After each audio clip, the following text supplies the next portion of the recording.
सुप्रभात बच्चों, accent academy online classes में आपका स्वागत है। आज का हमारा प्रकरण है शब्द रूप। शब्द रूप में शब्द की परिभाषा। वर्णों के सार्थक समूह को शब्द कहते हैं। पद, सुबंत तिङत पदम अर्थात शुभ और तिङत शब्दों को पद कहते हैं। संस्कृत वाक्य में पदों का ही प्रयोग होता है। सुबंत पद, सु से लेकर सुप पर्यंत प्रथमा आदि सातों विभक्तियों से बने हुए शब्द सुबंत कहलाते हैं। संज्ञा, सर्वनाम, विशेषण शब्दों को ही सुबंत पद कहते हैं। तिङत शब्द, तिप से लेकर महिम पर्यंत आत्मनेपदी और परस्मैपदी धातुओं से प्रथम, मध्यम और उत्तम पुरुष से बने हुए क्रिया के रूप तिङत कहलाते हैं। शब्द भेदों की तालिका। संस्कृत के अनुसार शब्द होते हैं दो प्रकार के, विकारी और अविकारी। विकारी शब्द के अंतर्गत आते हैं राम, संज्ञा, सर्वनाम, विशेषण, संख्यावाची शब्द, आख्यात यानी धातु, उससे समस्त पद। और अविकारी शब्द में आते हैं उपसर्ग और निपात अव्यय पद। जैसे संस्कृत के अनुसार प्रत्ययों से युक्त शब्द, ये शब्द होते हैं अव्यय। अव्यय वह होते हैं जिनमें कोई परिवर्तन नहीं होता है। लिंग, कारक, क्रिया के अनुसार कोई भी परिवर्तन नहीं होता है, वह अव्यय कहलाते हैं। विकारी शब्द जैसे गच्छति, गच्छन्ति, राम, रामो, रामा, ये सभी शब्द कहलाते हैं। वे संज्ञा, सर्वनाम, विशेषण, क्रियापद, ये सभी विकारी शब्द कहलाते हैं। और अविकारी शब्द वे होते हैं जो कारक, लिंग, वचन आदि का कोई प्रभाव नहीं पड़ता है और न ही अपरिवर्तन कभी परिवर्तन नहीं होता है। जैसे ही, अपि, एम आदि, ये सभी होते हैं अविकारी शब्द। अब शब्द रूप कैसे बनते हैं? सुबंत के 21 प्रत्यय होते हैं, उनसे शब्द रूप बनते हैं। जैसे प्रथमा विभक्ति में अर्थ होता है कि ये कारक चिन्ह है और इनका अर्थ होता है प्रथमा में ने, द्वितीय में को, तृतीया से के द्वारा, चतुर्थी के लिए, पंचमी से पृथक होने के अर्थ में, षष्ठी का के की, सप्तमी में पे पर, ये है कारक चिन्ह। इससे ही प्रथमा में अर्थ का बोध होता है। जैसे प्रथमा में क्या लगता है ने, द्वितीय में को, ऐसे ही कारक चिन्ह से विभक्तियां के अर्थ का बोध होता है। अब आगे एक वचन, द्विवचन और बहुवचन। शब्द रूप कैसे बने हैं? प्रथमा एक वचन में सु, द्विवचन में औ और बहुवचन में जस। सु, औ, जस। द्वितीय में अम, ओट, सस। तृतीय में टा, ब्याम, बिस। चतुर्थी डे, ब्याम, ब्यस।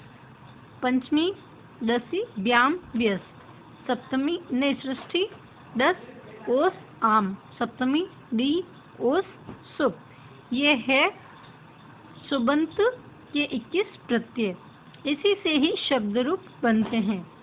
जैसे सबसे पहले है अकारांत पुल्लिंग बालक शब्द रूप। सबसे पहले होते हैं शब्द रूप में विभक्तियां लिखते हैं प्रथमा, द्वितीय, तृतीया, चतुर्थी, पंचमी, षष्ठी, सप्तमी और संबोधन। इस विभक्ति से ही शब्द रूप और उसके वचन का पहचान होती है। जैसे प्रथमा एक वचन में होता है बालकः, प्रथमा द्विवचन में होता है बालकौ और प्रथमा बहुवचन में होता है बालकः। द्वितीय विभक्ति एक वचन में बालकम, द्वितीय द्विवचन में बालकौ और द्वितीय बहुवचन में बालकान। तृतीय एक वचन में बालकेन, तृतीय द्विवचन बालकाभ्याम, तृतीय बहुवचन बालकै। चतुर्थी एक वचन बालकाय, चतुर्थी द्विवचन बालकाभ्याम, चतुर्थी बहुवचन बालकेभ्य। पंचमी एक वचन बालकात, पंचमी द्विवचन बालकाभ्याम, पंचमी बहुवचन बालकेभ्य। षष्ठी एक वचन बालकस्य, षष्ठी द्विवचन बालकयोः, षष्ठी बहुवचन बालकानां। सप्तमी एक वचन बालके, सप्तमी द्विवचन बालकयोः, सप्तमी बहुवचन बालकेषु। संबोधन एक वचन हे बालक, संबोधन द्विवचन हे बालकौ, संबोधन बहुवचन हे बालकः। अब इसको सही ढंग से पढ़ेंगे तब बालकः प्रथमा में बालकः बालकौ बालकः, द्विवचन में बालकम बालकौ बालकान, तृतीय विभक्ति में बालकेन बालकाभ्याम बालकै, चतुर्थी में बालकाय बालकाभ्याम बालकेभ्यः, पंचमी बालकात् बालकाभ्याम बालकेभ्यः, षष्ठी बालकस्य बालकयोः बालकानां, सप्तमी बालके बालकयोः बालकेषु। हे बालक, हे बालकौ, हे बालका, ये संबोधन। अब आपको ऐसे ही याद करना है बालक के शब्द रूप। और आपका होमवर्क है, सबसे पहले शब्द रूप हेडिंग लगानी है, फिर शब्द की परिभाषा लिखनी है, पद की परिभाषा लिखनी है, सुबंत तिगंत की परिभाषा लिखनी है, शब्द भेद की तालिका बनानी है, उसमें संस्कृत के अनुसार शब्द रूप कौन कौन से होते हैं, विकारी और अविकारी, ये लिखना है। फिर आपको सुबंत के 21 प्रत्यय लिखने हैं, प्रथमा, और इसके अर्थ बतलाने हैं, इसके प्रत्यय लिखने हैं। फिर बालक शब्द रूप लिखने हैं, उसमें प्रथमा एक विभक्ति लिखनी है, एक वचन, द्विवचन और बहुवचन को लिखना है।